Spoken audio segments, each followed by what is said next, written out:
ay sa pagbasa sa mga salita ng ating Panginoon. Ay nais kong buksan natin ang aklat ng Genesis chapter 26. At hanguin natin sa verse, mula rito sa verse 15. Sa verse 15 ng book of Genesis 26.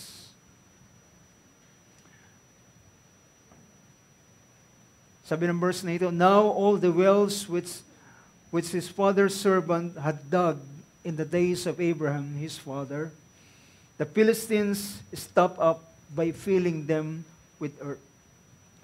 Then Abimelech said to Isaac, 'Go away from us, for you are too powerful for us.' And Isaac departed from there and camped in the valley of Gerar and settled there. Then Isaac dug again the wells of water which had been dug in the days of his father Abraham, for the Philistines had stopped them up after the death of Abraham. And he gave them the same names which his father had given them. But when Isaac's servants dug in the valley and found there a well of flowing water, the herdsman of Gerar quarreled with the herdsman of Isaac, saying, 'The waters is ours.' So he named the well Esek, because they contended with him. Then they dug another well, and they quarreled over it too. So he named it Sitna. He moved away from there and dug another well, and they did not quarrel over it. So he named it Rehoboth, for he said, 'At last the Lord has made room for us, and we will be fruitful in the land.'" Praise God. Ang Panginoon ang magdagdag ng pagpapala sa mga salitang binasa natin. Sabihin natin amen. Praise God. Makakupo tayo sa oras na ito. Salamat sa biyaya ng Panginoon. Tayo ba'y masaya sa gabing ito? Amen. Salamat sa Panginoon. At sa mga nagdaang mga gawain ay ating binigyan ng pansin, and I hope ang mga salita ng Diyos ay hindi natin nakakaligtaan, hindi natin nalilimutan. Ito ay nagiging bulay-bulay ng bawat isa sa atin at ating minameditate at patuloy na ang Diyos ay last Sunday pinag-usapan natin ang dahilan bakit ang Diyos ay nagalit kay Esau. So, na ang summary ng paksang yun ay nagpapakita na sino man na hindi nagpapahalaga sa bagay ng Diyos ay kinapupuotan ng Panginoon. Pero kung tayo ay magpapahalaga sa mga bagay ng Panginoon, you will be rightly, highly esteemed. Sino man na magbibigay ng pahalaga sa mga bagay ng Diyos ay kikilalanin ng Panginoon at kanyang titingnan na mahalaga at valuable sa kanyang harapan. Ngunit sino man na magdidespise sa kanya ay kanya rin namang i-despise. So, sa gabing ito ay nais kong i-share sa inyo ang isang kaisipan, at kung inyo napansin ang mga pangyayari, ang narrative na ating nabasa, ito ay pangyayari sa buhay ni Isaac.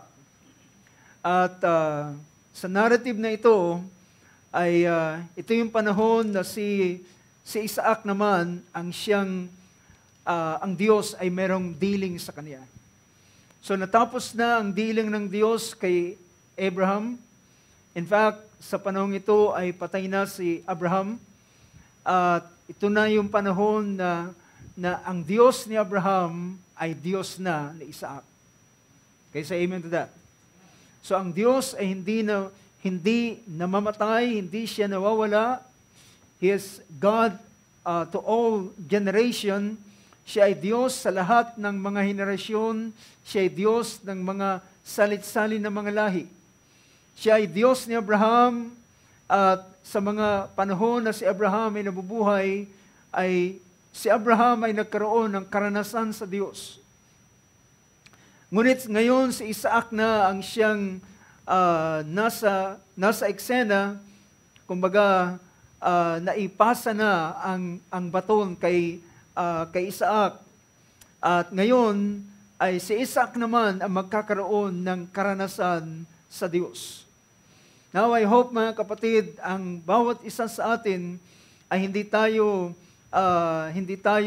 kung ang ating mga magulang ay naglingkod sa Diyos, nawa ang Diyos na yun ay hindi lamang Diyos ng ating magulang, kundi Diyos ng bawat isa sa atin. Amen. At siya ay personal na Diyos na gagawa sa bawat isa ng mga anak ng Diyos na hinirang ng ating Panginoon. Dahilan yan mismo ang purpose ng ating Panginoon. So, ang purpose ng Diyos mula sa Old Testament, siya ay naging Diyos ng bansang Israel. Siya ay naging national God ng bayan ng Israel. But eventually, sa pasimula pa ang layunin ng Diyos sa kanyang plano ay gusto niya na siya ay maging personal na Diyos ng bawat isa. Praise God. Siya ay maging personal na Diyos, hindi lamang siya Diyos ng bansa, kundi siya ay personal na Diyos. At tinawag siyang Diyos ni Abraham, Diyos ni Isaac, Diyos ni Jacob, at siya ay Diyos ng Israel. So ito ay dahilan sa plano ng ating Panginoon. Ngunit sa bahaging ito ay nakita natin na sa panahong ito ay merong bagay na tayong binasa, pero gusto kong pamagatan ang paksa na ating pag-uusapan about ito ay may kinalaman sa redigging of the well. Redigging of the well. So, ito yung panahon na si Isaac ay dumating ang isang pagkakataon. So bago ko pumunta doon sa pinakalundo ng ating paksa na pag-uusapan, sa tulong ng biyaya ng ating Panginoon, ay tingnan muna natin ang ilang mga karanasan ng isang anak ni Abraham. Now, naniniwala ba tayo na tayo mga anak ni Abraham? Well, hindi tayo anak ni Abraham sa pamamagitan ng laman, kundi tayo ay naging anak ni Abraham dahilan kay Kristo Jesus. So dahilan kay Kristo Jesus ay naiugnay ang bawat isa sa atin. At tayo ay tinawag na mga anak ni Abraham dahilan ang pananampalataya ni Abraham ay siyang pananampalataya ng bawat isa sa atin. It's the same faith that Abraham had ay siyang nasa mga mananampalataya sa mga anak ng Diyos sa huling mga araw nito. Now, kung babalikan natin ang book of Genesis na ito, ang chapter 26, starting verse 1, ay mapapansin natin na pinakita rito ng verse 1 na merong famine sa panahon ni Isaac. Sabi ng verse 1, now there was a famine in the land besides the previous famine that had occurred in the days of Abraham. So, merong tinatawag na kagutom o tagtuyot. And usually, kapag nagkakaroon ng kagutom, ang cause nito ay a drought, mga tagtuyot. At dahilan sa tagtuyot, ang pag-ani ay maapektuhan, at sa ganitong bagay ay ang kagutom ay maranasan. So mga kapatid, si Isaac sa panahon ito siya ay anak ni Abraham, but it doesn't mean na siya'y anak ni Abraham ay exempted na siya sa mga bagay na pangyayari sa kanyang buhay. You get my point? So, it doesn't mean na tayo'y mga anak ng Diyos, na tayo'y hindi na makakaranas ng mga bagay na masalimuot sa ating buhay. Ang pagiging anak ng Diyos ay hindi lisensya na ikaw ay magiging exempted sa mga bagay na mangyayari sa ibabaw ng salibutan. So, dito, si Isaac, bagamat siya ay anak ni Abraham, siya ay nakaranas ng famine. Let's just bear it in mind. Ilagay natin ito sa ating mga kaisipan, na bagamat si Isaac ay anak ni Abraham, si Abraham ay sumunod sa kalooban ng Diyos, ngunit siya ay nakaranas pa rin ng famine. Nakaranas siya ng kagutom. So, ngunit ang mga pangyayaring ito ay pagkakataon para sa Diyos upang patunayan niya na siya ay Diyos na nagpapala. Nandyan ba kayo mga kapatid? So, ang mga bagay na pangyayari sa buhay ng mga anak ng Diyos ay para patunayan na siya ay hindi niya iniiwanan ang kanyang mga anak. Upang ipakita niya na siya ay kung paano siya nagpala sa magulang niya na si Abraham, ay gusto niya ipakita na siya ay magpapala pa rin sa anak ni Abraham. Dahilan, ang pangako ng Diyos, ang tipan ng Panginoon ay siya ay magbibigay ng blessing kay Abraham at sa kanyang mga anak. Sa kanyang descendants, sa kanyang mga anak. One time, binigyan ko ng pansin sa inyo kung ang yung tinatawag na pagsamba sa Diyos-Diyosan ay merong curse ito na tumatagos mula doon sa ama hanggang sa kanyang anak, hanggang sa kanyang apo at anak ng kanyang apo. So yun yung curse ng idolatry ay pinapakita na ito ay minamana ang sumpang ito mula doon sa taong yun, sa kanyang anak, sa kanyang apo, at sa anak ng kanyang apo.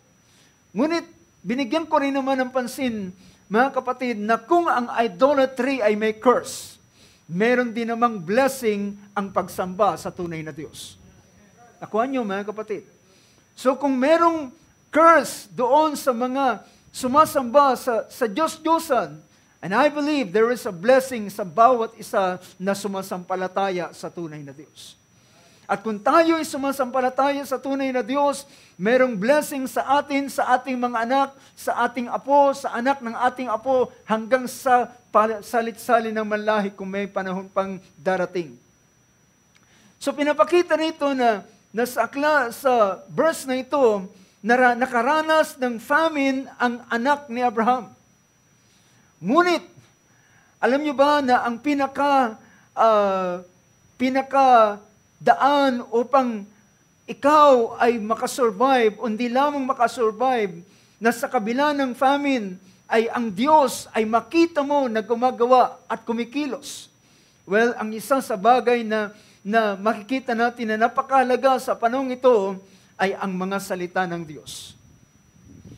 Ulitin ko, ang panahon, o ang pinakamahalaga sa panahon ng kagutom, sa panahon ng ganitong masalimot na bagay upang ikaw ay makasurvive at upang hindi lamang makasurvive kundi ikaw ay makapagpatuloy, ay yung pinakamahalagang bagay sa panahon yun ay ang instruction ng Diyos. Ang mga salita ng Diyos. And that's the reason, mga kapatid, hallelujah, hindi tayo makakapagpatuloy kung wala ang salita ng Diyos sa ating mga buhay. Ang salita ng Diyos ang siyang magiging daan para tayo makapagpatuloy. Hindi tayo makapagpatuloy dahilan sa ating sariling lakas at sariling kakayanan. Hindi tayo makapagpatuloy dahilan sa ating mga fighting spirit. Well, pwede kang merong fighting spirit, pero kung wala kang Holy Spirit, ay walang anumang bagay na magagawa ang iyong fighting spirit. Pwede kang fight ng fight, pero ikaw ay gapian pa rin. But sabi rito, matapos na ipakita rito, so bear in mind, mga kapatid, na tayo na mga anak ng Diyos, hindi tayo exempted sa mga bagay na mangyayari sa ating buhay. Still, makakaranas tayo ng ilang mga bagay sa ating buhay, but wait, ang Diyos ay meron siyang bagay na gustong gawin. Praise God. Hallelujah. At sabi rito, habang nagkaroon ng famine sa panahong yun, alam nyo, sa panahong ito ay si Ang Panginoon, sabi ng verse 2 ng chapter 26, ang Panginoon ay nagpakita kay Isaac. The Lord appeared to him and said to him, anong sabi sa kanya? The Lord appeared to Abraham at ang sabi sa kanya, do not go down to Egypt. Stay in the land which I shall tell you. Sabi niya, then usually, mga kapatid, namanan niya yung sistema o paraan ni Abraham. Dahilan kapag nagkakaroon ng famine, anong ginagawa ni Abraham? Punta ng Egypt. Kapag nagkakaroon ng mga kahirapan, pumupunta siya at dumidepende siya doon sa Egypt. Pero sa panahon ito, si Isaac ay meron siyang plano na naman. Meron siyang plano na gayahin yung paraan ng kanyang tatay na si Abraham na pumunta sa Egypt. Pero nagpaplano pa lang siya dahilan merong famine, ang Panginoon ay maagap na nagpakita sa kanya at sabi sa kanya, huwag kang umalis, huwag kang pumunta sa Egypt.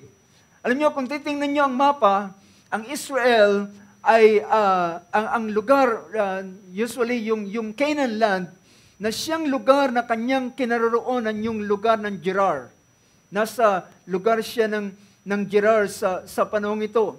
At yung Egypt ay nasa southern, anong bahagi ito? Nasa southwest. Nasa southwest ng Canaan land. So, medyo bababa siya ng konti. Kaya sabi niya, huwag kang bumaba sa Egypt, stay in the land. Ito yung instruction ng Panginoon. Well, mga kapatid, may famine na. Mananatili ba ako sa lugar na ito? May tagutom na. Ano ang aking gagawin? Nandyan ang aking mga anak, nandyan ang aking mga mahal sa buhay, ang aking asawa. At sabi niya, ngunit ang sabi ng Panginoon, stay in the land. Manatili ka sa lupang ito. At alam nyo, ang sabi ng ating Panginoon, dahilan, sabi ng verse 3, verse 2 is stay in the land. Verse 3, sojourn in this land. Manahan ka sa lugar na ito. Manatili ka sa lugar na ito. Dito ka tumira sa lugar na ito. But, ano sabi niya? Sojourn in this land and I will be with you and bless you. Manatili ka sa lugar na ito at ako'y sa iyo at aking kang pagpapalain. Alam niyo ang dahilan na-mention ko na nakaraan na bakit hindi dapat alisin si Isaac at dalhin kung saan naroon yung babaeng dapat na mapangasawa niya. Hindi siya dapat umalis doon at sumunod doon sa babae. Kundi dapat yung babae ang umalis sa kanyang mga magulang at umuwi at pumunta doon sa lupain sapagkat yung lupain yun, naroon ang blessing ng Panginoon. Naroon ang Panginoon, naroon ang pangako ng Panginoon, naroon ang pangako niya na doon niya i-bless. At yan ang dahilan, hindi siya nagbago. Hindi siya nagbago ng panukala, kundi sinabi niya, stay in the land, sojourn in the land, I will be with you and bless you, for to you and to your descendants I will give all these lands, and I will establish the oath which I swore to your father Abraham. Aking pagtitibayin ang sumpa na aking isinumpa sa iyong amang si Abraham. At aking paranamihin ang iyong binhi na kagaya ng bituin sa langit, at ang iyong at sa iyong mga anak ay ibibigay ko ang lupaing ito, at sabi niya, sa iyong binhi, by your descendants, ay pagpapalain ng lahat ng mga angkan sa bansa sa ibabaw ng lupa. Sapagkat, sabi ng Panginoon sa verse 6, sapagkat tinupad, anong sabi ng verse 5? Rather, verse 5, because Abraham obeyed me, kept my charge, my commandments, my statutes, and my laws. Anong ginawa ni Isaac? Sinunod niya ang sabi ng Panginoon sa kanya. Nang sinunod ni Isaac ang sabi ng Panginoon sa kanya, stay in the land, nanatili siya sa lupaing ito. At nang siya'y nanatili, mga kapatid, well, hindi siya pinabayaan ng Panginoon. Natapos ang famine, pero siya ay sinuportahan ng Panginoon. At sa panahon ito ay nag-stay siya ng ilang panahon, tumagal siya sa lugar ng Gerar, at ang Gerar ay sakop ito ng Canaan land, ng land of promise. At merong isang pagkakataon na si Isaac ay like father, like son. Kung si Abraham, kapag merong famine, ay pumupunta siya doon sa Egypt. Ganon din ang gustong gawin sana ni Isaac. Pero hindi siya pinayagan ng Panginoon. At kagaya ni Abraham, kapag siya ay pumupunta sa ibang lugar, ang sinasabi niya, ang kasunduan nilang mag-asawa, sabihin mo, magkapatid tayo. At ganon din ang ginawa ni Isaac. Sinabi niya doon sa lugar ng Gerar na sabi niya, ang babaeng ito ay aking kapatid. Pero hindi na iwasan na nakita nila na ang paggiliw ni Isaac kay Rebecca. At nang makita ito ng hari, ay sabi niya, pinatawag siya, bakit ka nagsinungaling sa akin? Bakit mo sinabing siya yung kapatid, yamang siya yung asawa? Sapagkat, sabi rito sa verse 7, when the man of the place asked about his wife, he said, she is my sister, for he was what? He was afraid to say, my wife. Sapagkat natatakot siyang sabihin siya ay aking asawa, na iniisip niya na baka siya ay patayin dahil sa kanyang asawa.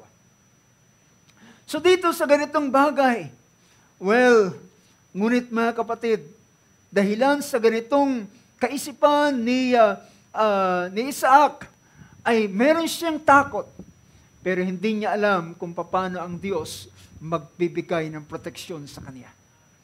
Hindi niya alam na ang Diyos ay naglalagay ng proteksyon sa kanya. Well, ganito ang ginagawa ng bawat isa atin. As much as possible ay ginagawa natin ang paraan natin sa ating sarili para tayo ay maproteksyonan ng ating sarili. Na hindi natin iniisip na ang Diyos mismo ang nagpoproteksyon sa atin. Hindi natin iniisip na ang Diyos ay kaya tayong proteksyonan. How many can say amen to that? Kaya tayong proteksyonan ng Diyos.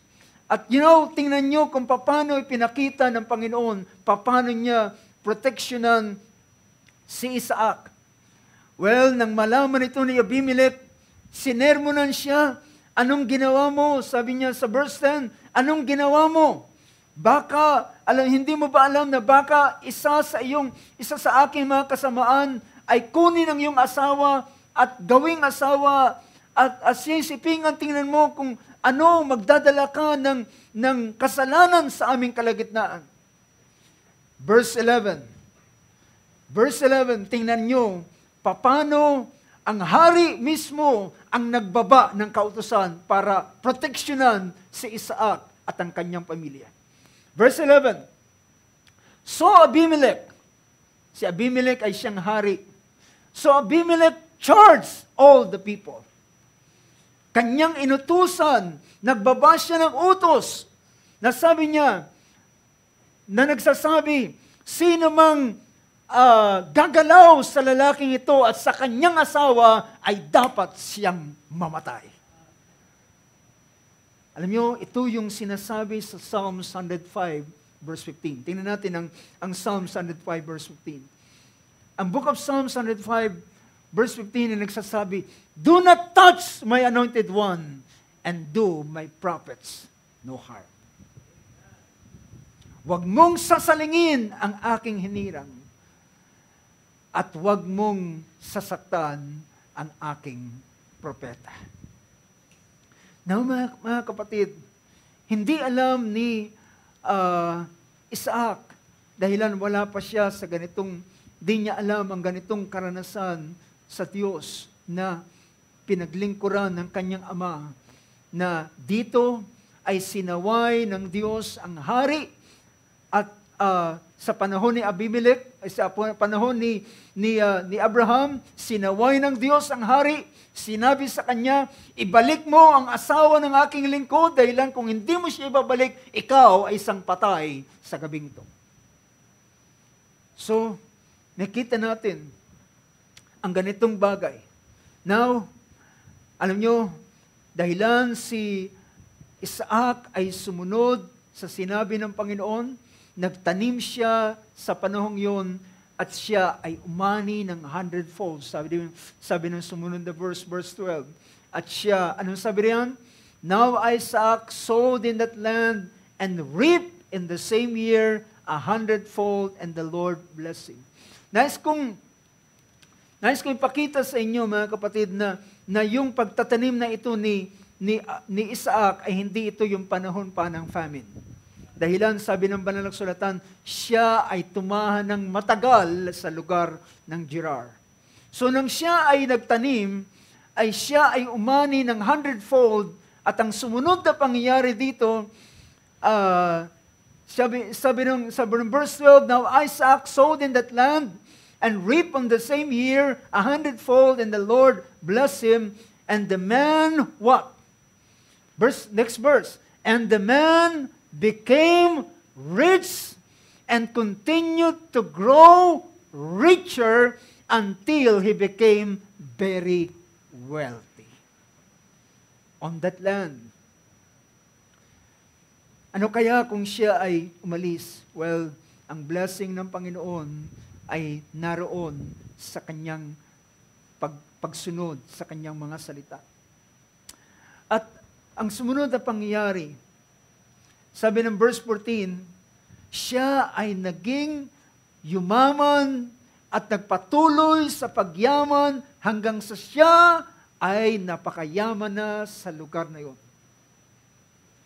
Well, hindi ito dahilan sa pagsisikap ni Isaac, ito yung Diyos na nagbe-bless sa kanya. Ito yung Panginoon na nagpapala sa kanya. Dahilan, kahit anong gawin ng isang tao, gawin niyang araw ang gabi, at gumawa siya ng 7 araw sa loob ng 1 linggo, magtrabaho hanggang araw ng kapahingahan. Well, kung hindi siya i-bless ng Panginoon, well, walang mangyayari sa lahat ng pagpapagal na ginagawa ng isang tao. Pero kapag ang Panginoon ay nag-bless, sabi rito, verse 14, for he had possessions of flocks, herds, great household, so that the Philistines envied him. Ang mga Pilisteo ay nainggit na sa kanya dahilan sa labis niyang mas mayaman pa siya sa mga tao sa lugar na naroon. Dahilan siya ay blessed ng Panginoon. Tinupad ng Diyos ang sabi ng Panginoon, huwag kang aalis sa lugar na ito, manatili ka sa lugar na ito, tumira ka sa lugar na ito, at ako'y sasayo at pagpapalain kita. Nasaan ang blessing? Nasaan ang pagpapala? Wala sa anumang pagsisikap ng isang tao. Ito ay nasa pagsunod sa salita ng Diyos. Amen. Kasi amen to that. Ito ay nasa pagsunod ng si Isaac ay sumunod sa salita ng Panginoon, ay ginawa ng Diyos. Because, alam niyo ba ang ibig sabihin ng pagsunod? Ang iyong pagsunod ay pakikipagtipan mo sa Diyos. I will do my part, and God will do His part. Do you get that point? Ang pagsunod, dahilan kapag ang Diyos ay nagbigay ng isang bagay, ito ay agreement, ito ay covenant. At kung gagawin mo ang iyong parte, hindi pwedeng hindi gawin ng Diyos ang kanyang parte. Tingnan natin kung paano ang Diyos gumawa kay Abraham. Sabi ng Panginoon kay Abraham, dahilan sa ginawa mo ito. Ibig sabihin, ang paggawa ng isang tao, laging kaakibat ang kanyang desisyon. Ang kanyang pagpapasya sa pagsunod. At sabi ng Panginoon, dahilan sa ginawa mo ang bagay na ito, and blessing I will bless thee, and multiplying I will multiply your seed. Because dahilan ginawa mo ang bagay nito. So, dahilan si Isaac ay mas mayaman na sa mga tao ng Gerar. Nagalit yung mga tao doon, nainggit sa kanya, kahit si Abimelech ay nagsabi sa kanya, umalis ka na sa lugar na ito. Well, mga kapatid, minsan, iniisip natin, ayaw ko umalis sa lugar na ito, swerte ako sa lugar na ito. Well, hindi yung lugar ang swerte. Hindi ang lugar ang nagdadala ng swerte. Ang tao ang nagdadala ng swerte sa lugar na yun. Do you get my point? Minsan iniisip ng tao, kapag meron silang naiisip na yung nagpapaswerte sa kanila, hindi nila inaalis. Yung bagay na ito, swerte ito sa amin eh. Yung bahay na ito, swerte ito sa amin. Siya ang nagdala ng mga, bakit ako naging ganito? Well, mga kapatid, hindi ang material na bagay ang magiging daan ng blessing. Ang tao ang may dala ng blessing. Ang tao rin ang may dala ng curse. Blessed is the man. Ang tao ang may dala ng blessing. At kung, or rather, sabihin natin, ang tao ang pwedeng kapwa magdala ng blessing at ang curse. It depends upon, dahilan ng sabi ng Panginoon, sabi niya, meron dalawang bagay na aking inilagay sa iyong harapan, pagpapala at sumpa, buhay at kamatayan. Ngayon, pumili ka. Piliin mo ang buhay upang ikaw ay pagpalain. Piliin mo ang buhay upang ikaw ay guminhawa, wika ng ating Panginoon. So, nang si Isaac ay napakayaman na, nagalit na sa kanya yung mga tao sa lugar doon. At ang ginawa ng mga naiinggit na sa kanya. At ang sabi sabi ng banal na kasulatan sa verse 16, si Abimelech ay nagsabi kay Isaac, sabi niya, umalis ka na sa lugar na ito, sapagkat mas makapangyarihan ka na kaysa sa amin. Mas malakas ka na kaysa sa amin. Pero, alam niyo ba, itinaboy na si Isaac sa lugar ng Gerar. Mismo marahil sa pinaka-sentro. At itinaboy, pinaalis na siya. Well, minsan iniisip natin, paano na ito, alis na ako sa lugar na yun ay swerte sa akin. Well, hindi po mga kapatid. Si Isaac ay umalis. Anong sabi ng verse 17? Ng verse 17 na nagsabi, at si Isaac ay umalis mula doon at siya ay nagkampo saan? In the valley of Gerar and settled there. Narinig ko kanina mula sa ating MC, binabanggit yung salitang valley. Alam niyo ba yung valley? Ang valley ay ito yung pinaka malalim na dako. Yung libis, di ba? Kumbaga pa sa kabundukan, ito yung pinaka mababang lugar. So, kumbaga si Isaac ay itinaboy na doon sa sabihin pa natin, sentro ng Gerar, at siya ay tumira doon sa pinakalibis, mababang lugar, Valley of Gerar, at siya ay nanatili doon. Well, mga kapatid, alam niyo ba, ang pagpapala sa isang taong pinagpala, kahit saan mo siya dalhin, ang pagpapala ay susunod sa kanya. Dahilan ng lalaking ito ay pinagpala ng Diyos. Pagdating sa lugar na yun, ang valley ay yung pinakalibis ng paanan ng bundok, paanan ng mga burol, at mabababang dako. At yung mababang dakong ito ay, alam niyo, ang ginawa ni Isaac ay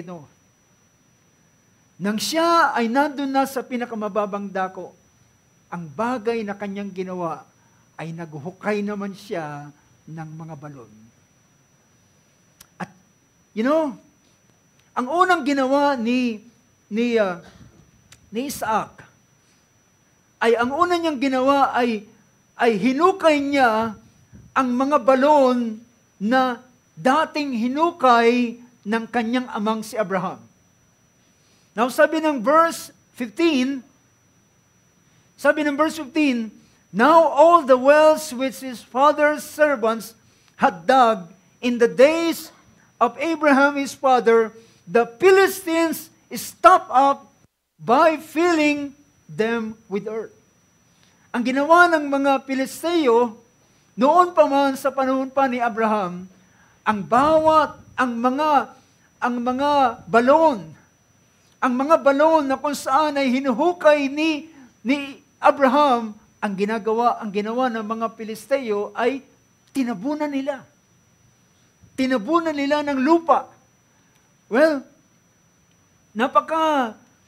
palad ni mababasa ninyo yan sa chapter 21 ng book of Genesis, na sa panahon ni Abraham ay nakipagtalo siya doon kay Abimelech dahilan kasama ng kanyang yung mga balon na kanyang hinukay ay tinabunan ng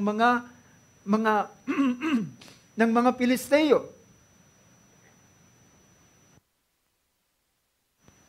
Ngunit, sa panahong ito ni Isaac, ang ginawa naman ni Isaac, ang mga dating hinukay ni Abraham na balon ay natinabunan ng mga Pilisteo, ay sabi rito ng sumunod na pangungusap.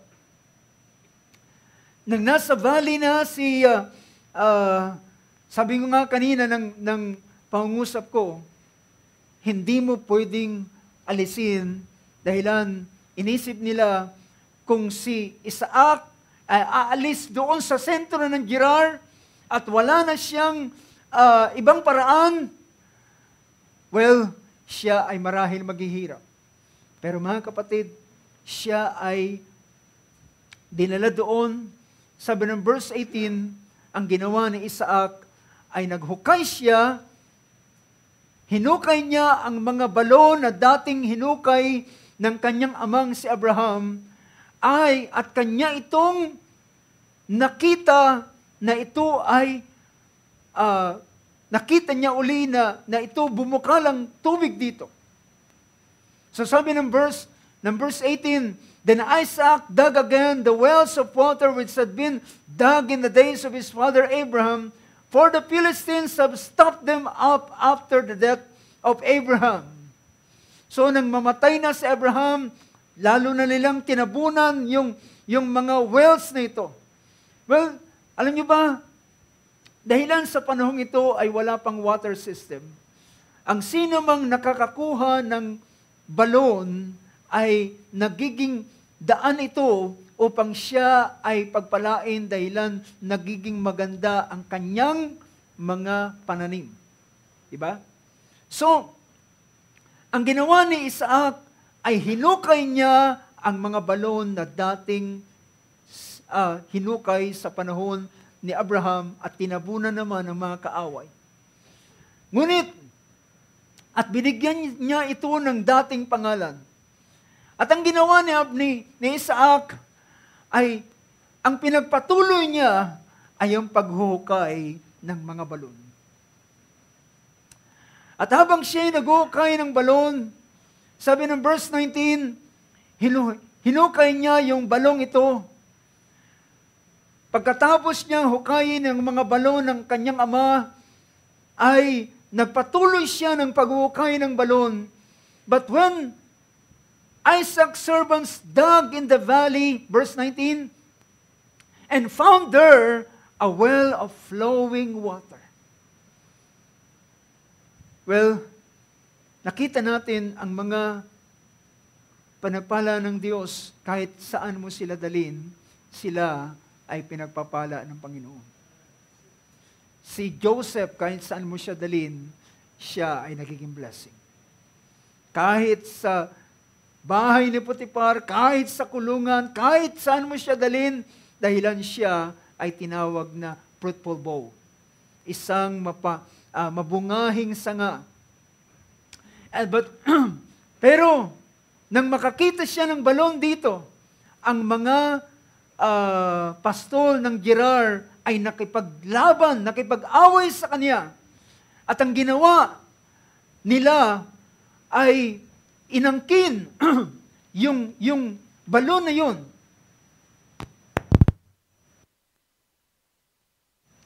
At makikita natin, nasabi rito, yung herdsman of Gerar quarreled with the herdsman of Isaac, saying, "The water is ours."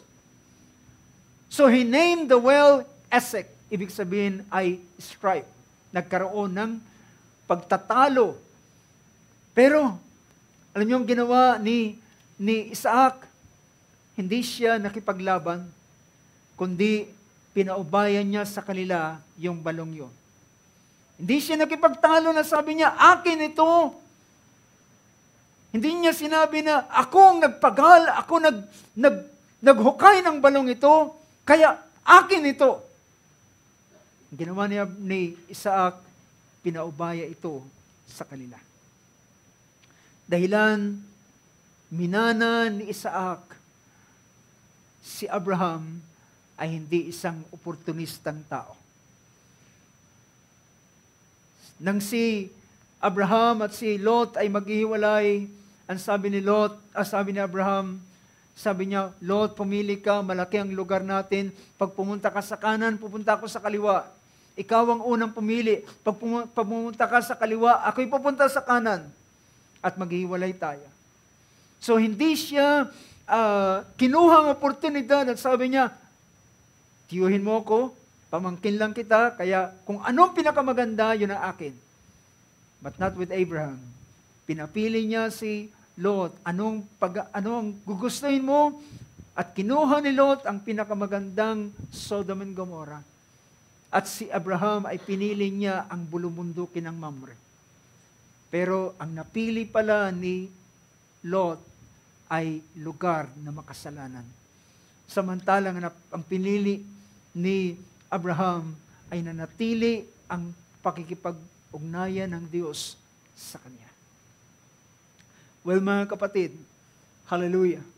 Now, nagpatuloy siya. Hindi siya nakipagtalo, nakipag-away yung mga tao doon, pero pinabayaan niya.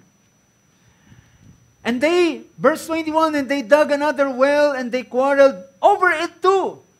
So he named it Sitna. Ibig sabihin ng Esek ay strife, ang Sitna, ang ibig sabihin ay enmity, pakikipag-away. So, iniwanan niya yun.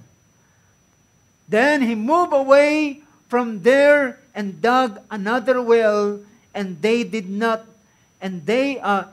another well, nakakita siya uli, nakahukay siya uli ng magandang balon. At ang balon na ito, ay sabi niya, and they did not quarrel over it, di na sila nakipagtalo kay Isaac. So he named it what? Rehoboth, for he said, at last, the Lord has made room for us, and we will be fruitful in the land.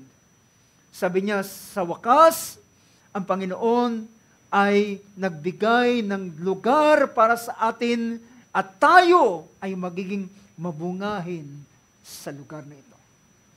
Now, ang isang bagay na dapat nating makita ay ang lalaking ito ay nagpatuloy siya at di siya gumibap, at isang araw ang Panginoon ay nagbigay ng daan para sa kanya. Nagbigay ng isang lugar, at yung lugar na yun, dakong yun, ay doon siya pinagpala ng Panginoon. At pagkatapos ito, ang Panginoon ay nangusap sa kanya. Ang isang aral na gusto kong bigyan ng pansin sa ganitong bagay, pinag-uusapan natin about digging the well, at si Isaac ay ang una niyang bagay na ginawa ay kanyang hinukay ang mga dating balon na ito ay una ng nahukay at ginawa sa panahon ng kanyang amang si Abraham. You know, ang balon ito ay nagsisimbolo ng isang magandang bagay sa buhay ng isang tao. Dahilan ito ay nagiging source ng tubig. At sa pamamagitan ng tubig ay dito nagiging daan upang kanyang pananim ay maging mainam at maging masagana at ang kanyang ani ay maging masagana. You know, mga kapatid, sa kaisipang ito ay nais kong tingnan natin ang isang bahagi dahilan sa balon ay napakahalaga na ito ay kapag ito ay natabunan, ay hindi na siya makakadaloy pa ang tubig na masagana. Dahilan mapipigilan ang kanyang pagdaloy. Kung inyo mapapansin sa bahaging ito, ay merong isang bagay na minsang ang ating Panginoong Hesus ay kanyang ipinahayag. And you know, ang aklat ng John chapter 4 ay pinakita niya ang ganitong pangungusap. So kung si Isaac siya ay isang lalaking naghukay ng balon at kanyang binuhay uli yung dating balon na naiwan ng kanyang magulang na si Abraham. Now, tingnan natin ang isang significance na pinapakita ng bagay nito. Kung sa panahon ng ng lingkod ng Diyos, ng anak ni Abraham na si Isaac, ay ginawa ang ganitong bagay. You know, sa aklat ng John chapter 4, ay gusto kong tingnan natin ang ganitong bahagi.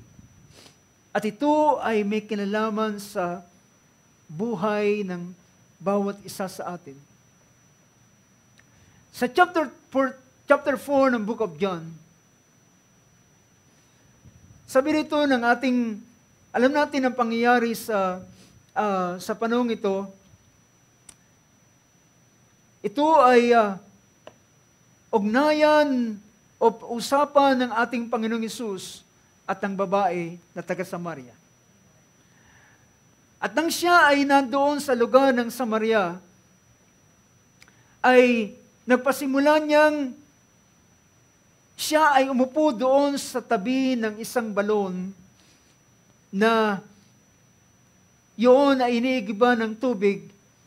At usually sa panahon ng hapon, ay doon dumadagsa yung mga babae na nag-iigib ng tubig at sumasalok ng tubig doon sa balong yun. Ngunit, sa panahon ito'y katanghaliang tapat at napakabihira na sa panahon ito ay merong mag-igib ng tubig. Ngunit merong isang babaeng dumating at ang babaeng ito ay isang babaeng Samaritana. At pagdating niya doon sa lugar na yon, sa lugar ng balon, ay nagpasimulang sinabi ng ating Panginoon sa babae. Sabi niya, babae, bigyan mo ko ng tubig. At sabi niya, bakit ka nanghihingi ng tubig sa akin? Ikaw ay Hudyo, samantalang ako ay Samaritana. At, ngunit ang ating Panginoon ay nagwika sa kanya at nagsabi, kung nalalaman mo lamang ang kaloob ng Diyos, ay ikaw ang hihingi sa kanya ng tubig at siya ay magbibigay sa iyo ng tubig.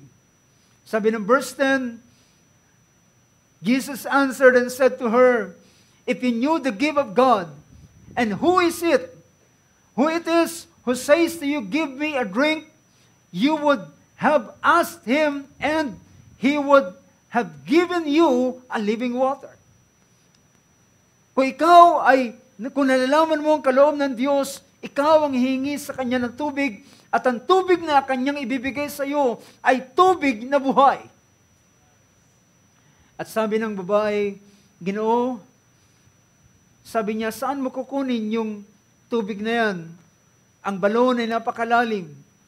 At saan mo kukunin ang tubig na buhay? Na yun sinasabi. Sabi niya, dakila ka ba sa aming amang si Jacob na gumawa ng balong ito at naghukay ng balong ito at uminom kasama ng kanyang mga anak at kasama ng kanyang mga hayop? And verse 13, tingnan natin ang verse 13. Sabi rito, sumagot si Jesus at sinabi sa kanya, ang bawat uminom ng tubig na ito ay muling mauuhaw. Ngunit sabi niya, verse 14, datapwat, ang sino mang uminom ng tubig na sa kanya'y aking ibibigay ay hindi mauuhaw magpakilanman, ngunit ang tubig na sa kanya'y aking ibibigay ay magiging isang balon ng tubig na bubukal sa kabuhayang walang hanggan. Pinakita ng ating Panginoon sa babaeng ito na nagtatanong sa kanya, saan mo kukunin, saan manggagaling ang tubig na buhay, na yung tubig ng buhay na yung sinasabi. Sabi niya, sabi ng ating Panginoon, sino man ang makakainom ng tubig mula sa balong ito, ay muli rin siyang mauuhaw. Ngunit sabi niya, sino man ang iinom sa tubig na aking ibibigay sa kanya, ay hindi na siya mauuhaw, kundi ang tubig na kanyang iinumin ay magiging sa kanya, ay magiging isang balon ng tubig na bubukal sa kanya tungo sa buhay na walang hanggan. Now mga kapatid, I'm not speaking about a literal well. Hindi ako nangungusap ng isang literal na balon. Ako ngayon ay nangungusap ng espiritual na balon. Nang bawat isa sa atin ay merong balon sa ating mga buhay. How many can say amen to that? Ulitin ko, ang bawat isa sa atin ay merong balon. At ang balon ito ay hindi tayo ang naghukay, kundi ito ay binigay sa bawat isa sa atin. Hindi tayo ito'y kagaya ng sinabi ng Panginoon sa bayan ng Israel. Sabi niya, dadalhin ko kayo sa lupain na may mga nakatanim na hindi kayo ang magtatanim, mga balon na hindi kayo ang naghukay. Sabi rito ng chapter 6 ng Deuteronomy verse 11, verse 10 and verse 11, sabi niya, then it shall come about when the Lord your God brings you into the land which he swore to your fathers, Abraham, Isaac, and Jacob, to give you a great and splendid cities which you did not build. Ang syudad na yan ay hindi kayo nagtayo. Ang bahay, houses full of all good things which you did not fill, and hewn cisterns, mga balon na hinukay which you did not dig, vineyards, and olive tree which you did not plant, and you eat and are satisfied. Well, mga kapatid, ang balon na meron tayo ngayon ay hindi tayong naghukay, ito ay ibinigay sa atin. Hindi tayo nagsikap sa bagay na ito. Ang tinutukoy kong balon, mga kapatid, ay nalikha ito sa pamamagitan ng pagdating ng Espiritu Santo sa ating buhay. Do you know that? Alam niyo ba, mga kapatid, na ikaw ay merong balon diyan sa loob mo? Merong balon dito sa loob ng bawat isa sa atin. At ang bumubukal dito ay hindi literal na tubig. Ang bumubukal dito ay mga bagay na spiritual.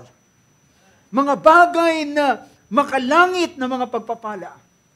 Ito yung sinabi ng ating Panginoon ni Paul sa Ephesians chapter 1 verse 3, na tayo ay pinagpala ng lahat ng mga makalangit na pagpapala kay Kristo Jesus na ating Panginoon.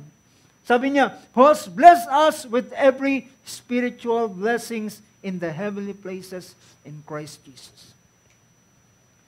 Ang makalangit na pagpapalang yan ay manggagaling yan doon sa bukal na nariyan sa loob mo. I don't know if you are aware of this. Hindi ko alam mga kapatid kung tayo ay aware na merong ang bukal ng mga makalangit na mga pagpapala ay nariyan sa loob mo. Sabi ng banal na kasulatan sa aklat ng 2 Peter chapter 1. Tingnan natin ang verse na ito. 2 Peter chapter 1. Sa verse 3, seeing that His divine power has granted to us everything pertaining to life and godliness. Tingnan natin sa Tagalog ang talatang ito. Sabi niya, yamang ipinagkaloob sa atin ng kanyang banal na kapangyarihan ang lahat ng mga bagay na nauukol sa kabuhayan at sa kabanalan sa pamamagitan ng pagkakilala sa Kanya na tumawag sa atin sa pamamagitan ng Kanyang sariling kalawalatian at ng Kanyang kagalingan. At verse 4, sabi ng verse 4, na dahil dito ay ipinagkaloob. Alam niyo ba yung salitang ipinagkaloob, ibinigay sa atin? Can you say amen to that? Ibig sabihin, yan ay nasa iyo. Ibinigay at pinagkaloob sa atin. Na dahil dito ay pinagkaloob niya sa atin ang kanyang mahahalaga at napakadakilang pangako upang sa pamamagitan ng mga ito ay makabahagi tayo ng kabanalang mula sa Diyos. In English, ang sabi nito, for by this He has granted to us His precious, magnificent promises, so that by them you may become what? Partakers of the divine nature. Upang tayo ay makabahagi ng makalangit na katangian ng Diyos. Sa pamamagitan ng bagay na ito, doon ang banal na Espiritu na ating tinanggap, ang siyang magbubukal. At ang ibubukal nito ay mga bagay na espiritual, mga makalangit na pagpapala, at mga makalangit na kalikasan. Dito ito manggagaling. Bakit ang tao magkakaroon ng transformation? Bakit siya magkakaroon ng pagbabago? Ito'y dahilan sa pamamagitan ng balon na nariyan sa loob mo. Kaya nga sabi ko mga kapatid, I don't know if you are aware that you have this well. At ang kinakailangan, ngunit ang suliranin mga kapatid, ang suliranin kapag ang balon ay nagpasimulang natatakpan.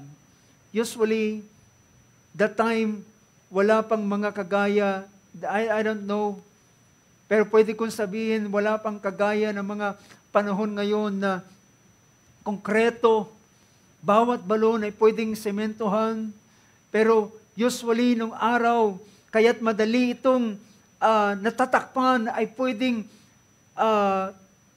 tulakan ng lupa, at once na napuno na ng lupa, yung bukal na ito ay nahihirapan ng magbigay ng tubig. Nakukuha niyo mga kapatid? Ibig sabihin, meron tayo ng bukal na ito. Meron tayo ng bukal na ito. But the problem is, kapag ang bukal na yan ay natabunan ng mga lupa, ng dirt, ito'y magiging daan para, hallelujah, hindi na makadaloy pa. Hindi na makapagbigay pa. And usually, ay kapag yung bukal ay nagpasimulang matakpan, nagiging mahirap para dun sa tubig ay siya ay makadaloy. Well, pwede natin sabihin, Brother Ed, di ba Espiritu yan ng Diyos? Di ba makapangyarihan ang Espiritu ng Diyos? Yes, makapangyarihan ang Espiritu ng Diyos. Pero tandaan natin, merong sinabi ang ating Panginoon, or rather si Apostol Pablo sa kanyang pangungusap. Ano ang kanyang sabi sa chapter 4 ng Book of Ephesians? Ephesians chapter 4, verse 30. Ano ang sabi ng verse na ito? Ang verse na yan ay nagsasabi ng ano? Do not grieve the Holy Spirit of God. Do not grieve the Holy Spirit of God. Ano yung salitang grieve? Ibig sabihin, siya ay nalulungkot, nalulumbay. Siya ay kagaya ng isang tao na kapag nasaktan, sumama ang loob, ay nawawalan siya ng ganang gumawa, kumilos, magtrabaho. Did you know that, mga kapatid? Alam niyo ba na ang balon na meron tayo, ang balon na yan ay nalikha na sa iyo. Ang balon, ikaw ay nakainom na ng tubig. How many can say amen to that? 1 Corinthians chapter 12, verse, ano sabi rito? Verse 13. Sabi rito, verse 13, for by one Spirit we were all baptized into one body. Whether Jews or Greeks, whether slaves or free, and we were all made to drink of one Spirit. Tinanggap mo ang Espiritu, kapatid. At ang Espiritu Santo ng iyong tinanggap, ito'y naglikha ng balon sa loob mo. Naglikha ito ng balon sa loob mo. At alam mo ba, ang lahat ng spiritual na kalakasan na pwede mong mag-gain, pwede mong ma-achieve, pwede mong matanggap, pwede mong ma-receive, lahat ng yan ay hindi nanggagaling sa labas, kundi nanggagaling sa loob mo. Ang lahat ng kalakasan, ang pagtulong ng Panginoon, ay hindi ito nanggagaling sa labas, kundi ito nanggagaling sa loob. Dahil ang tawag sa Kanya, ang tawag sa Espiritu Santo ay tumutulong sa atin o helper sa atin. Parakletos o yung mang-aaliw, nag-aaliw, tumutulong sa atin. But brothers and sisters, alam nyo ba na ang balong yan ay pwede yang matakpan? Pwede yang matakpan, pwede yang at kapag ito'y natakpan, hindi na yan makakadali pa. Ibang bagay. Well, alam niyo mga kapatid, kapag yan ay natakpan, ay hindi niyan makakadaloy pa. Whether, minsan iniisip natin, ang Diyos ay makapangyarihan. Pero bakit sinabi ng banal na kasulatan, sabi ni Apostol Pablo, do not quench the Holy Spirit of God. Sa Ephesians 4:30, do not grieve. Sa Book of Thessalonians, sabi niya, do not and quench not the Spirit of God. Wag mong patayin ang kanyang ningas. Well, siya ay magpapatuloy na nagniningas, pero sa'yo ay pwede mong patayin ang kanyang ningas sa loob mo. At kapag ang balong yan ay natakpan, hindi na siya makakadaloy.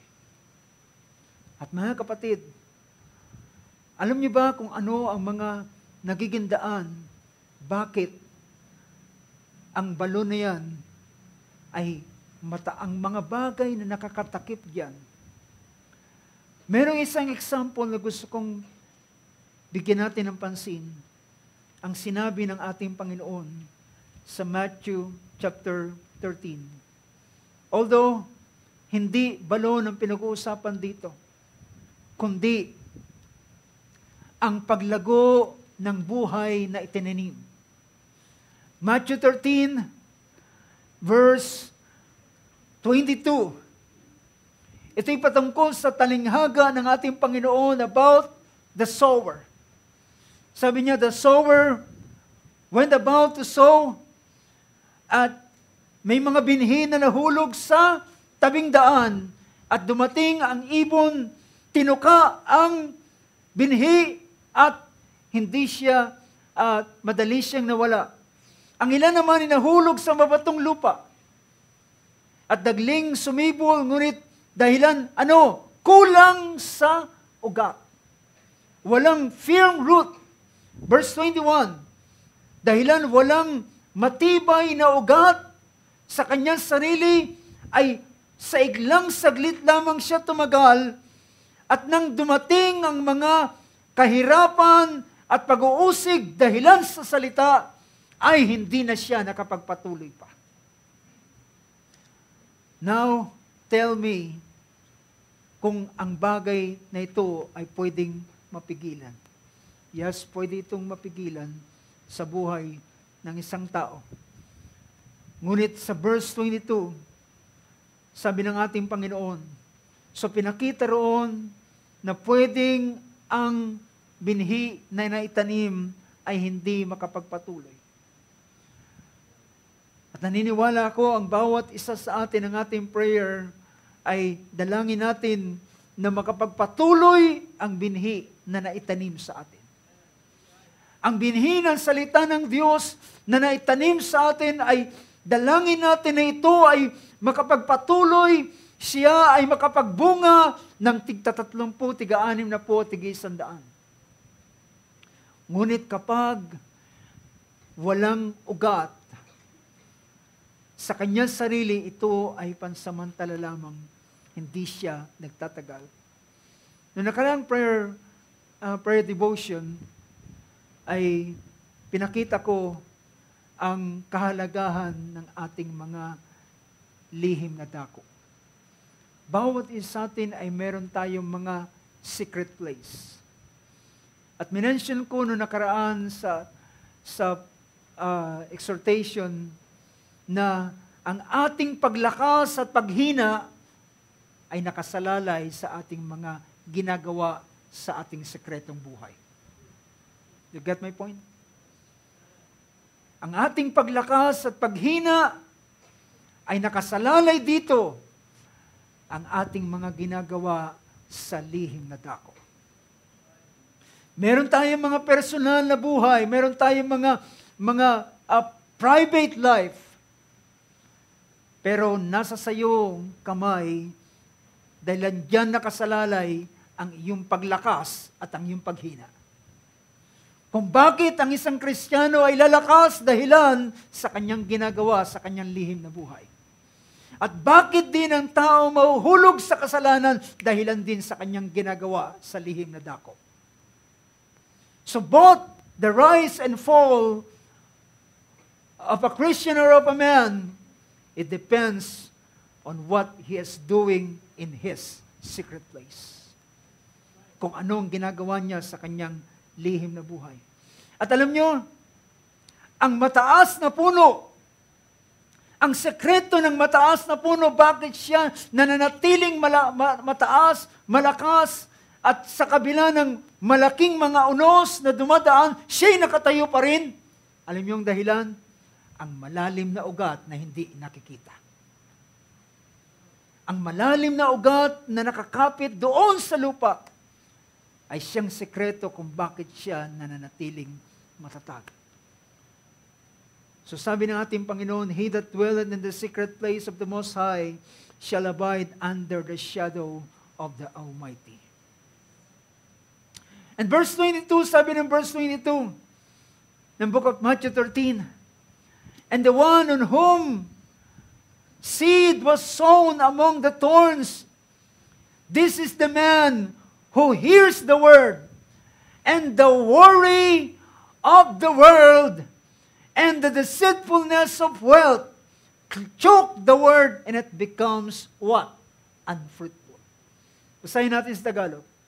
Sabi niya, at ang nangasik sa dawagan, yung madamo, ay yaong dumirinig ng salita, nakinig ng salita, ngunit ang alin? Ang pagsusumakit na ukol sa sanlibutan at ang daya ng mga kayamanan ay siyang uminis sa salita at yaoy naging walang bunga.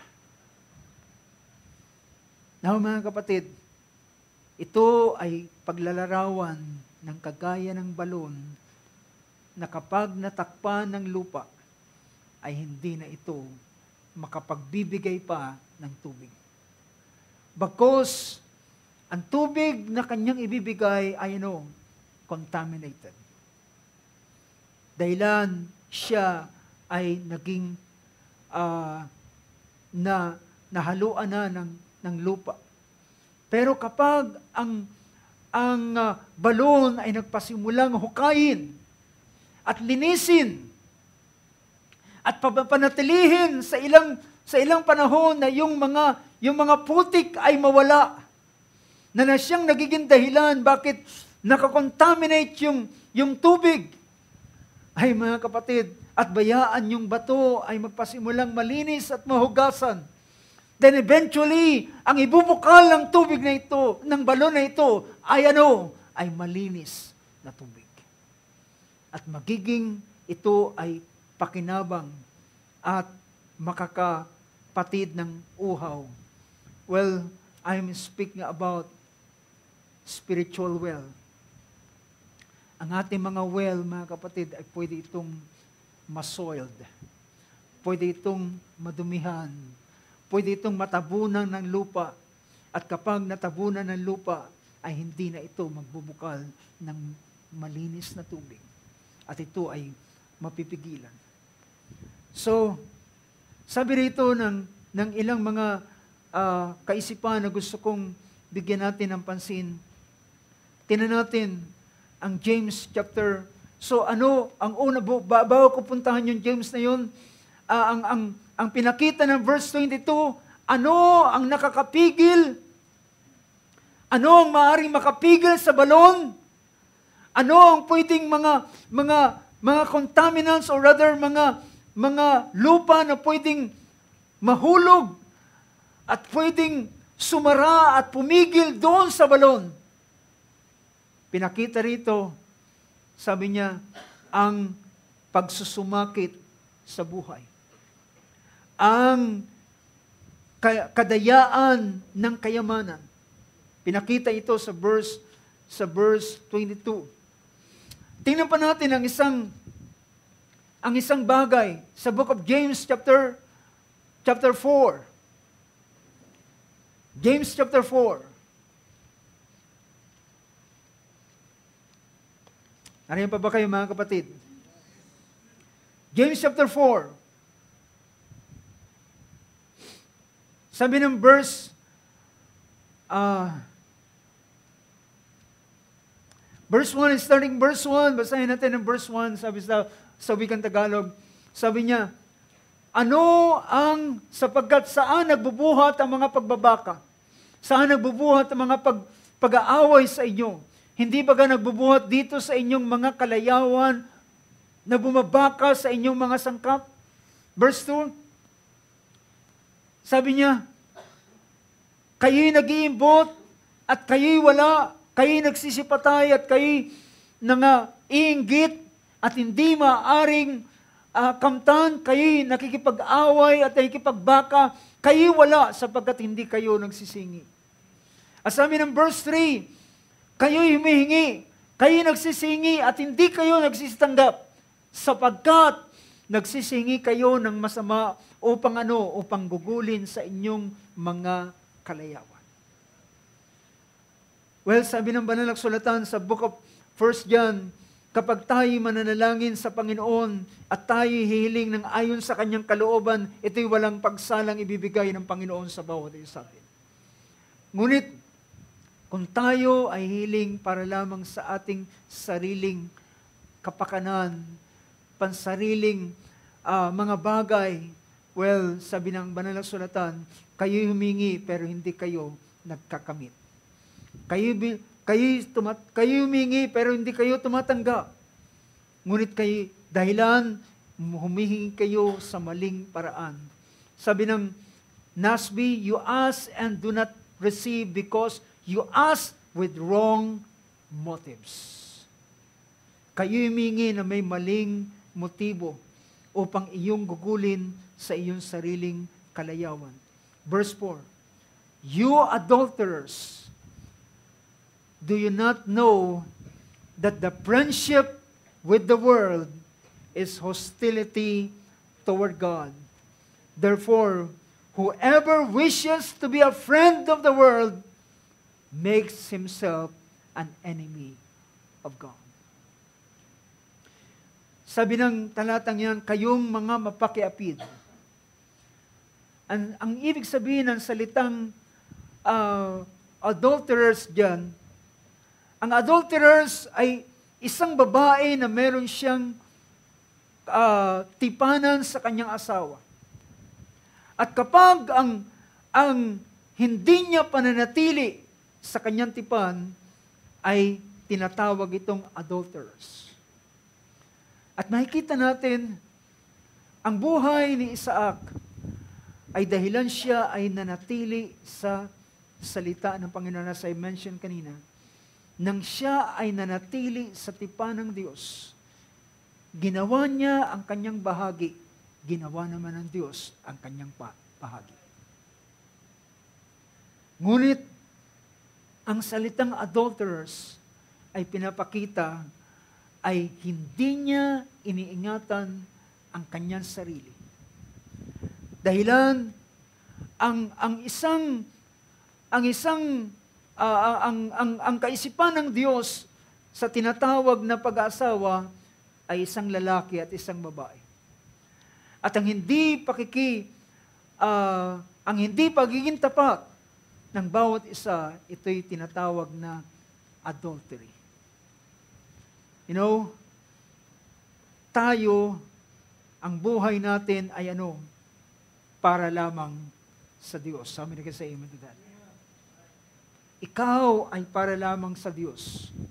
Ang buhay mo ay para lamang sa Diyos.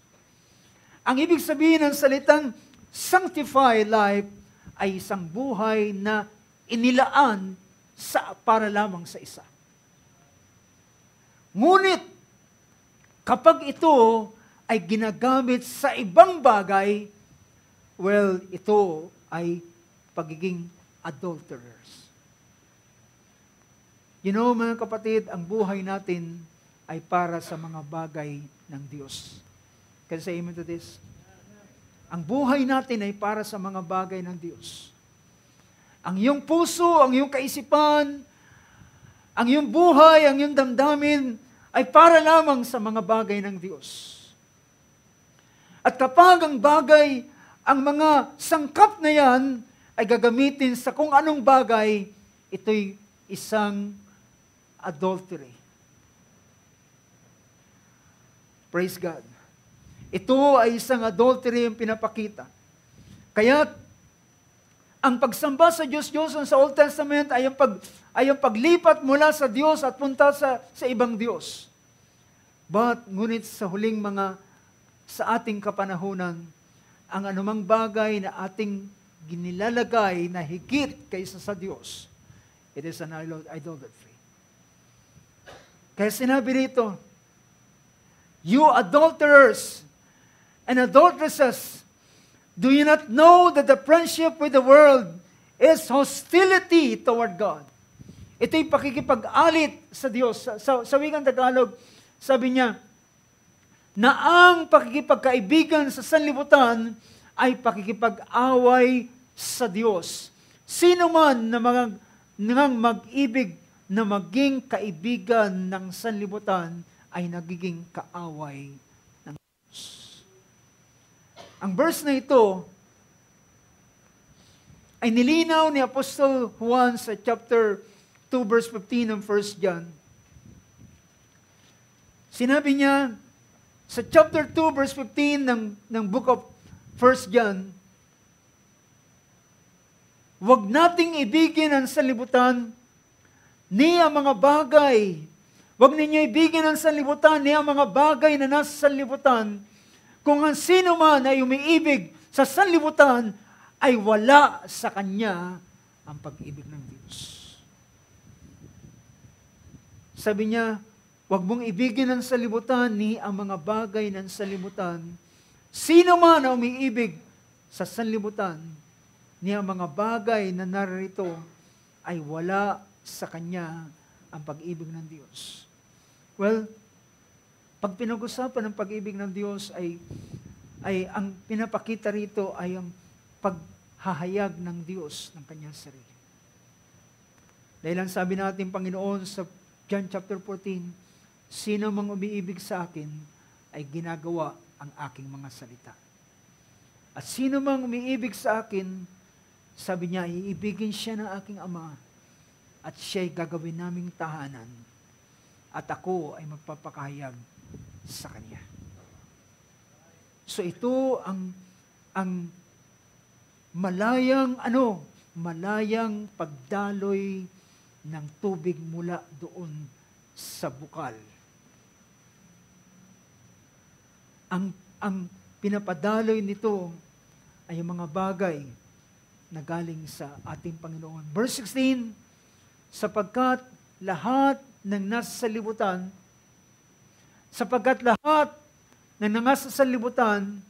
ang masamang pita ng laman, ang pita ng mata, ang kapalaluan sa buhay, ay hindi mula sa Ama, kundi sa sanlibutan. You know, ang mga bagay na ito ang siyang soiled sa ating mga balon. Alam niyo ba mga kapatid, kapag ang balon ay wala ng tubig, ito'y wala ng pakinabang. Ulitin ko, kapag ang balon ay nawala ng tubig, ito'y wala ng pakinabang. And usually, alam niyo ba, ang mga balon na walang tubig, ito'y nagiging bilangguan. Alam niyo ba kung ang lugar na pinaghulugan kay Joseph ay balon na walang tubig. Ang pinagkulungan kay Jeremiah ay balon na walang tubig. So ibig sabihin, kapag ang balon ay hindi na binubukalan ng tubig, ito ay isa ng bilangguan. I pray mga kapatid ng ating mga balon ay binubukalan ng tubig sa uling araw nito. Otherwise, kapag ang balon na yan ay wala ng tubig, ikaw ay nasa bilangguan na lamang. Ang lahat ng bagay ay paikot-ikot na lamang at naroon ka na lamang sa bilangguan at wala nang ibinibigay na buti ito sa iyo. Iyan ang ilang mga bagay na sa huling maaraw nito, mga kapatid, ay napakaraming mga contaminants, napakaraming mga bagay na pwedeng mag-soiled sa ating mga balon. Pwedeng magbara sa ating mga balon. Ang mga bagay sa mundong ito ay maaring, sabihin natin, hindi ako gumagawa ng kasalanan. Pero merong mga bagay sa mundong ito na nakakapikil sa pagdaloy ng masaganang tubig sa ating balon. Ang katotohanan, mga kapatid, ang gawain ng Espiritu ng Diyos ay ano? Mangusap, magpaalala, mag-remind sa iyo na ano, ng kanyang mga salita. At kapag ang bagay na ito ay hindi mo naranasan, dapat kang mag-isip, ang balon kaya ay nagfa-function pa ng malaya sa loob ko. Ang balon kaya ay nakakadaloy pa ang masaganang tubig. O baka naman masyado na itong soiled at kinakailangan mo muling i-redig ang balon na yan. Kinakailangan mo muling hukayin ang balon na yan. Alisin ang lahat ng mga nakaharang sa kanya upang ang tubig ay muling dumaloy. I pray, brothers and sisters, hindi exempted ang bawat isa sa atin. Hindi exempted. Mari ikaw ay ordinaryong mananampalataya. At kami ng mga mangaral ay hindi exempted sa ganitong mga bagay.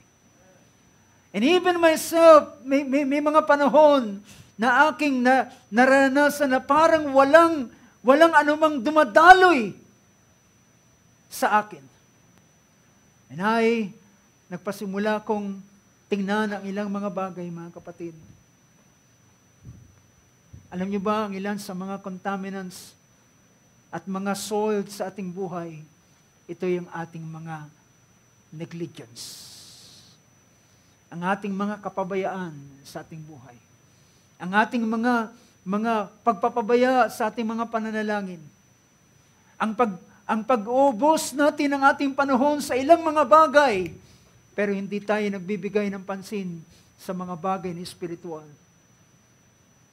Ang hindi natin pagbibigay ng pansin sa mga salita ng Diyos, ang hindi natin pagbibigay ng panahon sa ating mga pananalangin, ay hindi natin napapansin na may mga soil ng nakakatakip sa ating balon.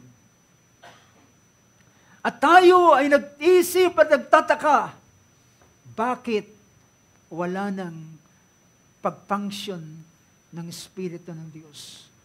Bakit tila hindi na siya nangungusap?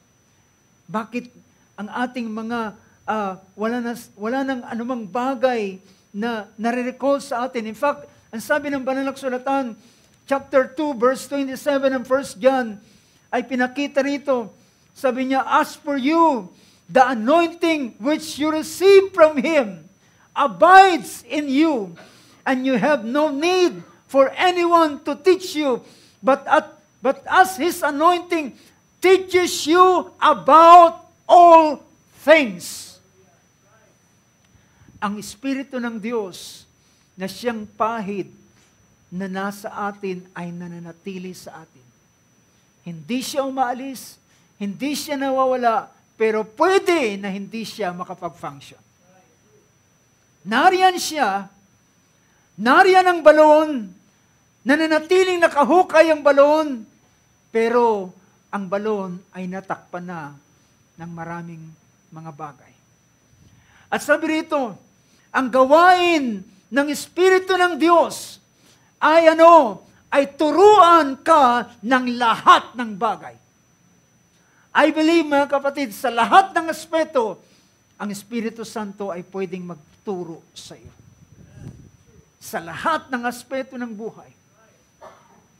Pampamilya, pangkabuhayan, at kahit man sa buhay pag-ibig, sa buhay na sa ating mga negosyo, sa ating mga paglakad sa araw-araw, pakikitungo sa ating mga kapwa, lahat ng ito ay pwedeng ituro ng Espiritu Santo sa atin. Ngunit kapag ang Espiritu Santo ay hindi na nakakapagturo sa atin, well, I'm not saying, mga kapatid, ang ating lingguhang pangangaral ng salita ng Diyos na nanatili siyang nagsasalita, nagtuturo sa bawat isa sa atin. Pero ang aking tinatanong ay ang personal na buhay ng bawat isa. Siya ba ay nakakapagturo pa sa atin? Siya ba ay nakakapangusap pa sa bawat isa? Siya ba ay nakakapagpahayag pa sa atin? At ano na ang bagay na nilalaman? Now, tandaan natin, tingnan ninyo ang pinakita ni Apostol Pablo sa ikalawang Timoteo. 2 Timothy chapter 1 verse 6 o verse 7. Verse 7. Sabi diyan, for God has not given us spirit of timidity, but of power and of love and discipline. Sa ibang salin ay pinakita roon sa wikang Tagalog, tayo ay hindi binigyan sapagkat hindi tayo binigyan ng Diyos ng espiritu ng katakutan. Alam niyo ba na ang takot ay isang dumi, isang soil, isang lupa na pwedeng magtakip doon sa balon na yan. Kapag ang isang tao ay nabubuhay na lamang sa takot. Paano ang araw ng bukas? Paano ang mga bagay na mangyayari sa mga hinaharap? Dito si Isaac ay sinaway ng Diyos na gusto niyang proteksyonan ang kanyang sarili sa kanyang sariling paraan. Hindi niya alam na siya ay kayang proteksyonan at ingatan ng Diyos. Well, mga kapatid, hallelujah, huwag tayong matakot sa araw ng bukas. Ang mahalaga ay handa natin ang ating sarili. Iharap natin ang ating sarili na handa at tapat sa harapan ng Diyos. Na tayo ay, sabi pa ni Apostol Pablo, study yourself to become approved unto God, a workman that needeth not to be ashamed.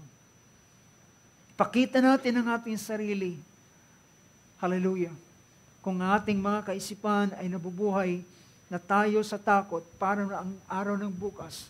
Paano na ang ganito? Paano na ang ganyan? Well, magkukulong ito sa iyo. Hindi yan ang binigay, hindi yan ang Espiritu ng Diyos. Kapag ang puso natin ay napupuno na ng takot, hindi na nakakadaloy ang Espiritu ng Diyos. Ang masaganang tubig ay hindi na nakakadaloy. Pero anong binigay sa atin? Hindi tayo binigyan ng Espiritu ng katakutan, kundi ng kapangyarihan at ng pag-ibig at mahusay na pag-iisip. Ang mahusay na pag-iisip ay isang, hallelujah, kaisipan na bukas upang siya ay makapagpahayag. Well, nang si Isaac ay kanyang hukayin ang balong ito, isang pagkakataon, siya ay tumigil na dahilan binigyan na siya ng kapahingahan ng Panginoon. Now, mga kapatid, that's the reason I titled this message, Redigging of the Well. Ang paghuhukay muli ng ating mga balon sa ating buhay. Dalangin ko ang Espiritu ng Diyos ang siyang gumawa sa buhay ng bawat isa sa atin at patuloy na tumulong sa atin. Tayo tumayo sa oras na ito. Praise God, praise God. Hallelujah. Habang ating inaawit ang isang awit na ating inawit kanina, consume me, Lord, consume me, Lord. Merong isang praise doon na nagsabi, and bless the broken pieces of my life. I pray that the broken pieces, ang bahagi ng bawat isa sa atin, ay bless ng Panginoon. Ang balon na yan ay muling hukayin. Ang balon na yan ay muling bumukal. And you know, bago natin awitin ang awit na yan, alam nyo ba ang mangyayari kapag ang balon na yan ay hindi napigilan, kung ang balon na yan ay manatiling nakakadaloy, alam nyo kung ano mangyayari sa balon na yan? Sabi ng John chapter 7, verse 37, sa huling araw ng pista ay sumigaw ang ating Panginoon, "If anyone is thirsty, let him come unto me and drink." And verse 38, "He who believes in me, as the scripture says, from his innermost being will flow rivers of living water." Alam nyo, mangyayari kapag ang balon na yan ay hindi napigilan.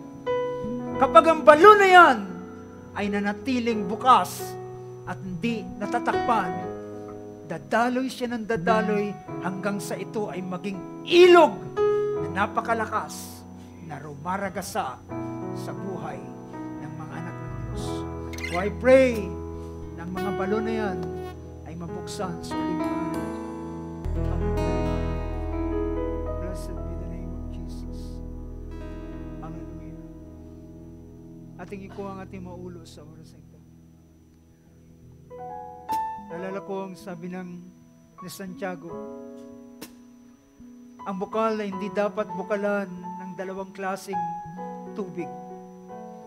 Ang bukal na hindi binubukalan ng mapait at matamis na tubig.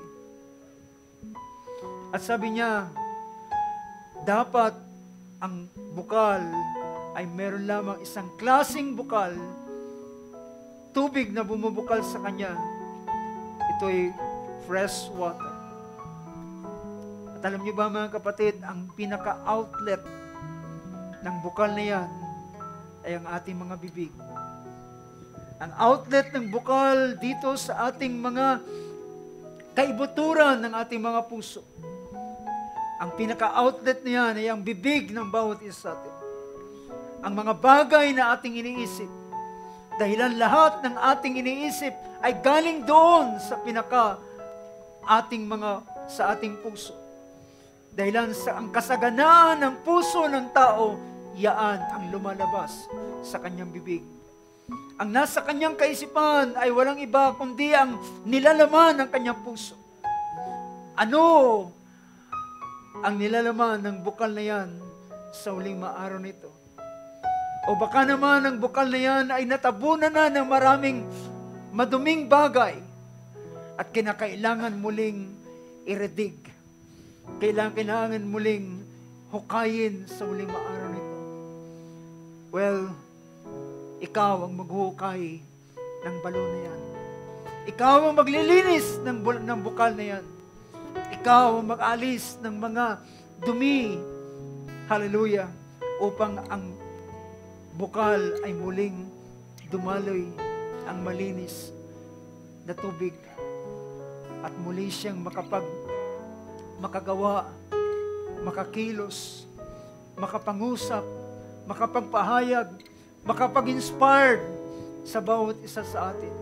At gawin niya ang kanyang dating ginagawa sa bawat isa sa uling araw nito. Hallelujah. Tayo dumulog sa panalangin. Ilan sa atin ang nais na muling hukayin ang balong yan? Ilan sa atin ang nais na iredig muli ang well na ito at upang muling bukalan siya ng masaganang tubig? Napakapalad natin, meron na tayong balon. Ang tanging kinakailangan natin ay i-maintain ang balon na ito na siya'y malinis.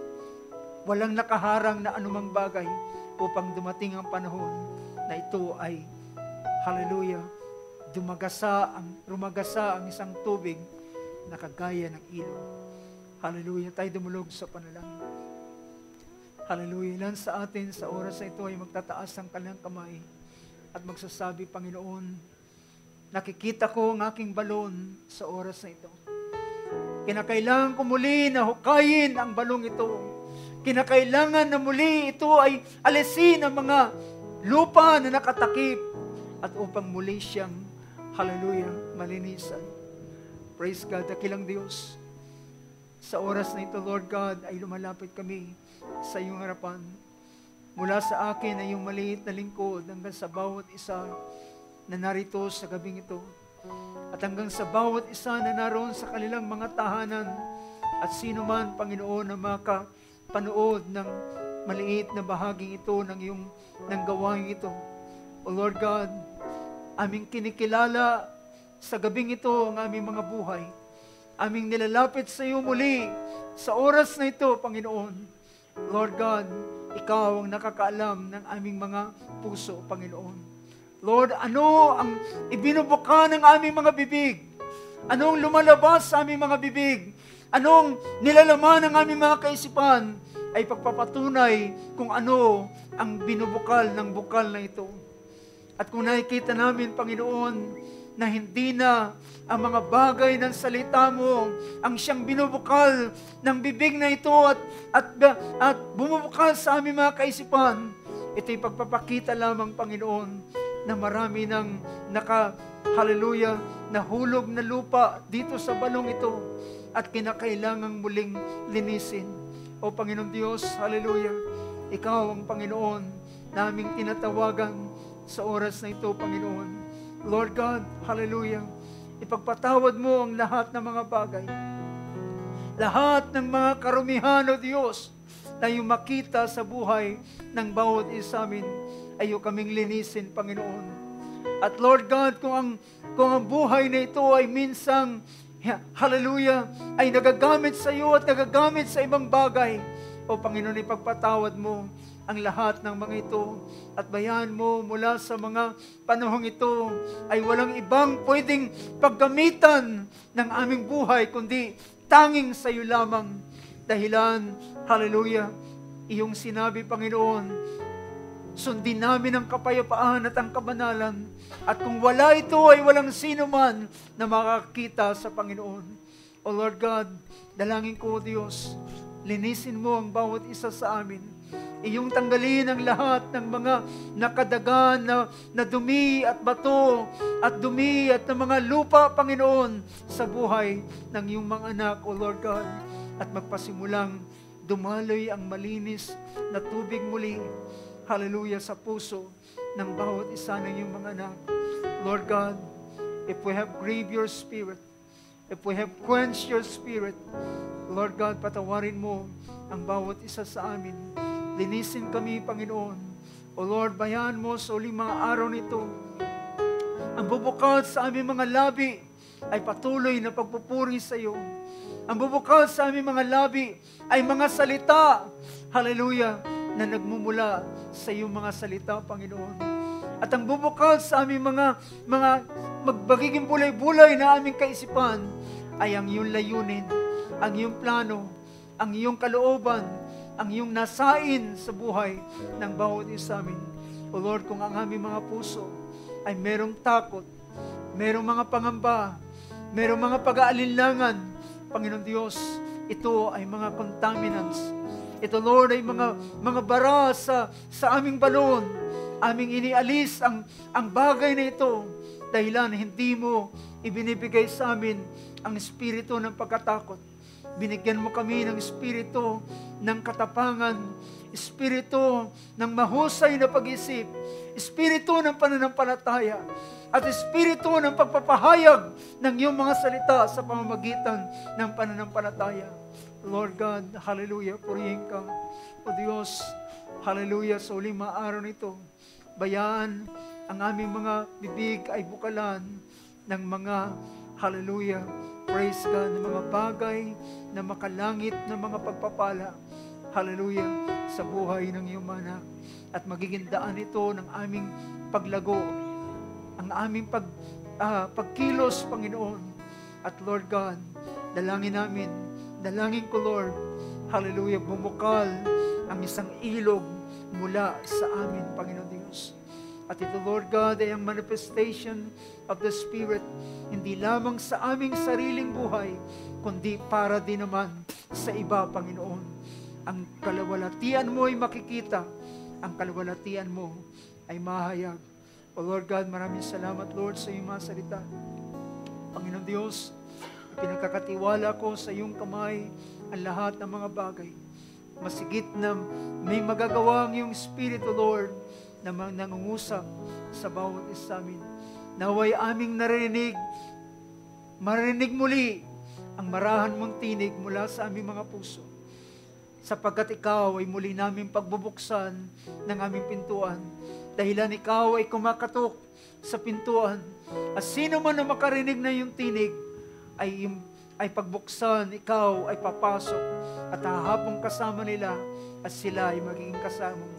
At sila ay magkakaroon ng fellowship sa iyo.